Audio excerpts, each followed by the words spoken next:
Hi hello നമ്മൾ ഇന്നത്തെ video വന്നിട്ട് സ്കിൻ കെയറിൽ ഏറ്റവും കൂടുതലായിട്ട് നമ്മൾ യൂസ് ചെയ്യുന്നതാണ് സൺസ്ക്രീൻ. അപ്പോൾ സൺസ്ക്രീൻ വാങ്ങുന്ന സമയത്തും യൂസ് ചെയ്യുന്ന സമയത്തും ശ്രദ്ധിക്കേണ്ട കുറച്ച് കാര്യങ്ങളൊക്കെ ഉണ്ട്. അപ്പോൾ വീഡിയോയിലേക്ക് പോകുന്നതിന് മുന്നേ SK ബ്യൂട്ടി വ്ളോഗ്സിലേക്ക് എല്ലാവർക്കും സ്വാഗതം. അപ്പോൾ ഫസ്റ്റത്തെ പോയിന്റ് വന്നിട്ട് സൺസ്ക്രീൻ ആവശ്യത്തിന് ശരിയായ ടൈം നമ്മൾ യൂസ് ചെയ്തില്ലെങ്കിൽ പ്രായമാകാതെ തന്നെ ഫേസ് പെട്ടെന്ന് ഏജിങ് തോന്നിപ്പിക്കുക കേട്ടോ. അതുപോലെ തന്നെ സ്കിന്ന് തൂങ്ങുക, ചുളി വീഴുക പോലെയുള്ള ഏജിങ് പ്രോബ്ലംസ് ഒക്കെ വരാം. ഇനി പോയിന്റ് നമ്പർ 2 വന്നിട്ട് പലരും പറയാറുണ്ട് മഴ സീസണിൽ സൺസ്ക്രീൻ വേണ്ട എന്ന്. പക്ഷെങ്കിൽ അത് തെറ്റാണ്. കാരണം ഏത് കാലാവസ്ഥയിലും UV റേസ് നമുക്ക് ചുറ്റും ഉണ്ടാവും കേട്ടോ. അതുകൊണ്ട് തന്നെ 365 ദിവസവും അതായത് ഇയർ ഫുള്ളായിട്ട് നമ്മൾ യൂസ് ചെയ്യേണ്ട ഒന്നാണ് സൺസ്ക്രീൻ. പിന്നെ ഒരു മിസ്റ്റേക്കാണ്, നമ്മൾ രാവിലെ ഇട്ട സൺസ്ക്രീൻ ആ ഡേ ഫുള്ളായിട്ട് നമുക്ക് പ്രൊട്ടക്ഷൻ തരില്ല കേട്ടോ. അതുകൊണ്ട് തന്നെ ഒരു 2 അല്ലെങ്കിൽ 3 മണിക്കൂർ കൂടുമ്പോൾ റീഅപ്ലൈ ചെയ്യണം. ഇനി അടുത്തൊരു പോയിന്റ് വന്നിട്ട് SPF ആണ്, അതായത് സൺ പ്രൊട്ടക്ഷൻ ഫാക്ടർ.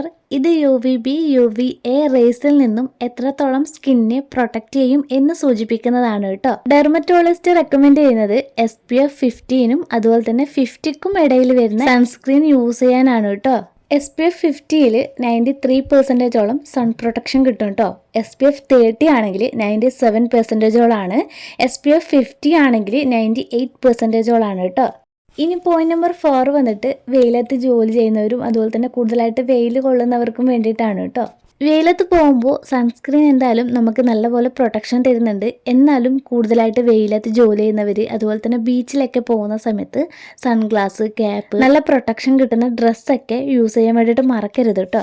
ഇനി നെക്സ്റ്റ് പോയിന്റ് വന്നിട്ട് UVA ആൻഡ് UVB റേസ് ഒക്കെ നമ്മുടെ ബോഡിയിലേക്ക് ഏൽക്കുമ്പോൾ എന്തൊക്കെയാണ് ഉണ്ടാകുന്നതെന്ന് പറയാം. UVA ആണെങ്കിൽ നമ്മുടെ സ്കിന്നിൽ ആഴത്തിലെത്തിയിട്ട് ചുളിവുകൾ, പാടുകൾ, ഹൈപ്പർ പിഗ്മെന്റേഷനൊക്കെ വരാം. എന്നാൽ UVB ആണെങ്കിൽ സൂര്യാഘാതത്തിനും ചിലപ്പോൾ അർബുദത്തിനും വരെ ചാൻസ് ഉണ്ട് കേട്ടോ. അതുകൊണ്ട് തന്നെ സൺസ്ക്രീൻ വാങ്ങുന്ന സമയത്ത് ഓർഗാനിക് കെമിക്കൽസ് അടങ്ങിയിട്ടുള്ള സൺസ്ക്രീൻ വാങ്ങുന്നതാണ് നല്ലത്.